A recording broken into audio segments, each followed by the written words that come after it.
ডলারের চেয়েও যে বাংলা টাকার মূল্য অনেক বেশি সেটা আপনি একটা জায়গার মধ্যে যাইলে বুঝতে পারবেন। সেটা হলো গুলিস্তান, অর্থাৎ গুলিস্তানে যে ময়লা এবং ছেঁড়া পাটা নোট ক্রয় বিক্রয় করা হয়, ওই জায়গাটায় আপনি যখন যাবেন তখন আপনার মাথার মধ্যে আকাশ ভেঙে পড়বে। কারণ আপনি যখন একটা 20 টাকার নোট কিনতে যাবেন তখন আপনি বুঝতে পারবেন যে আসলে ডলারের চেয়েও যে বাংলা 20 টাকা নোটের মূল্য অনেক বেশি, সেটা আপনি আসলে বুঝতে পারবেন। যদি আপনি আপনাদের এই ভিডিওটা কন্টিনিউ করতে থাকেন তাহলে আপনার অনেক কিছুই পরিষ্কার হয়ে যাবে। আপনার আসলে এইখানে যে টাকাগুলো বিক্রি করা হয়, দেখুন একটা মানুষে কত মানে কী পরিমাণ মানুষ এখানে তাদের থেকে টাকার বিনিময়ে টাকা ক্রয় করে নিচ্ছে, অর্থাৎ নতুন টাকাগুলো যেগুলো বর্তমানে আমাদের বর্তমান যে অন্তর্বর্তীকালীন সরকার আছে তারা যে টাকাগুলো বের করেছে সেই টাকাগুলোই এখানে অর্থাৎ বিক্রি হচ্ছে। যদিও আমরা টাকাগুলোকে ব্যাংকে পাচ্ছি না, কিন্তু আমরা এখানে কিন্তু প্রচুর পরিমাণে টাকা পাওয়া যাচ্ছে।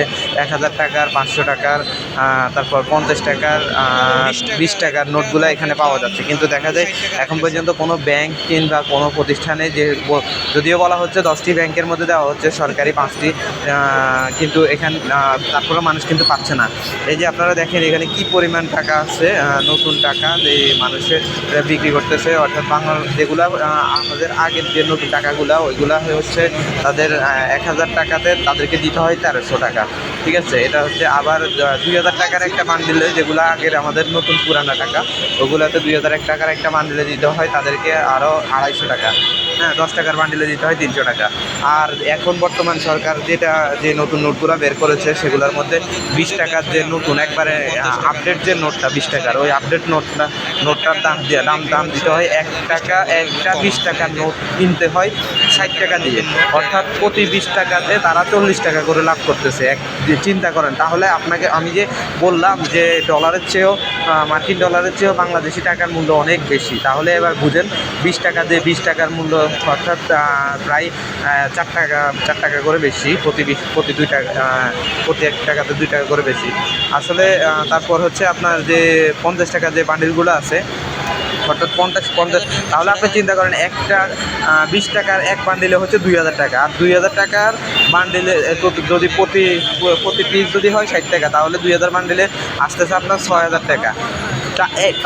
টাকা দিবে, কিন্তু ওইখানে দেখা যায় আপনি এক বান্ডিল টাকা কিনতে 200 টাকা, 20 টাকার এক বান্ডিল টাকা কিনতে গেলে আপনাকে দিয়ে গুনতে হবে হচ্ছে 6000 টাকা, অর্থাৎ 4000 টাকা বেশি গুনতে হবে। তো আপনারা যারা গুলিস্তানে নতুন টাকা আনার জন্য চিন্তা ভাবনা করতেছেন, যাওয়ার চিন্তা ভাবনা করতেছেন, তারা একটু বুঝে শুনে যাবেন। আর যারা এখনও আমাদের ভিডিওটা দেখে নাই তাদেরকে একটু জানিয়ে দিবেন। আর হচ্ছে এখানে এই যে 1000 টাকার নোটগুলো দেখতে পাচ্ছেন, এই 1000 টাকার নোটগুলো প্রতি 1000-এ 50 টাকা।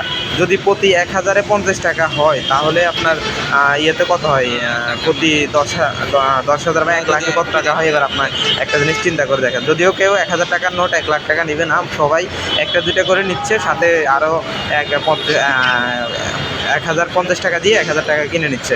তারপর হচ্ছে আপনার এই যে পুরানো টাকাগুলো তারা ক্রয় করে, যেগুলো ছেঁড়া পাটা ওইগুলো তারা ক্রয় করে। কিন্তু তো 50 টাকা, এরপর আছে 50 টাকার নোট আছে অনেকগুলা। তো 50 টাকার নোটগুলোকে তারা একটা 80 টাকা করে বিক্রি করে, অর্থাৎ প্রতি 50 টাকাতে আপনাকে দিতে হবে 80 টাকা। হ্যাঁ, ওইখানে প্রায় 30 টাকার মতো লাভ করে।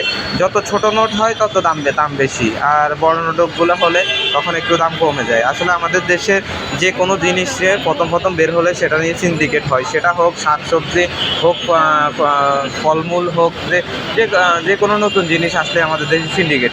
অন্যান্য দেশে হচ্ছে নতুন জিনিস আসলে ওইগুলোর দাম কম থাকে, ভ্যালু কম থাকে। কিন্তু আমরা যেহেতু এখন ঈদের সময় সবাই বাড়িতে যাবে, ঈদের সালামি দিবে ছোটো বাচ্চা কাচ্চাকে, তারপর এই ঈদের আগ মুহূর্তে এখন যেহেতু নতুন নোটগুলো বের হয়েছে, সবার আগ্রহের কেন্দ্রবিন্দুতে হচ্ছে এখন এই নতুন নোটগুলা।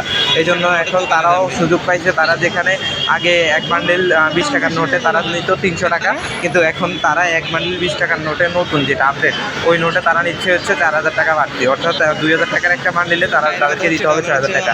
আপনারা যারা চিন্তা ভাবনা করতেছেন যে এরকম নতুন নোটের জন্য গুলিস্তান যাবেন, তারা একটু ভেবে চিনতে যাবেন। আর যাদের টাকা পয়সা বেশি আছে তারা যদি যাইতে পারেন অবৈধ টাকা থাকলে।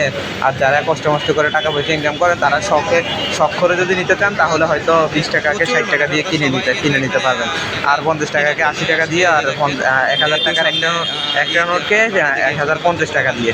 সো আসলে আজকে ভিডিওটা করা এটার জন্য আপনাদেরকে সচেতন করার জন্য, আপনারা যারা চিন্তা ভাবনা করতেছেন যে ঈদে এখন যেহেতু বাড়িতে যাবেন, বাড়িতে যাওয়ার আগে গুলিস্তানে গিয়ে অন্তত কিছু টাকা পয়সা কিনে ছোটো বাচ্চাকে উপহার ঈদের সালামি দিবেন। সো তারা একটু সতর্ক হয়ে যাবেন, তারা বুঝে শুনে ওইখানে যাবেন। আর এটার জন্য আপনাদেরকে ভিডিওটা আপনাদের সাথে শেয়ার করা। এই যে দেখেন তাদের কাছে কিন্তু হিউজ পরিমাণে টাকা আছে। আমরা ব্যাংকে গিয়েছিলাম, কিন্তু ব্যাংকে বলতেছে যে না, এখন পর্যন্ত আমাদের কাছে কোনো টাকাই আসে নাই, কিন্তু সরকার বলতেছে যে 10টা ব্যাংকের মধ্যে তারা অলরেডি টাকা দিয়ে দিচ্ছে। তো ওইসব ব্যাংকে যে সমস্ত কর্মকর্তা আছে তারা হয়তো ওই টাকাগুলোকে তাদের রিজার্ভে নিয়ে নিছে, তারা হয়তো ওইগুলো কোনোভাবে নিয়ে সবগুলো এখানে হয়তো বিক্রি করে।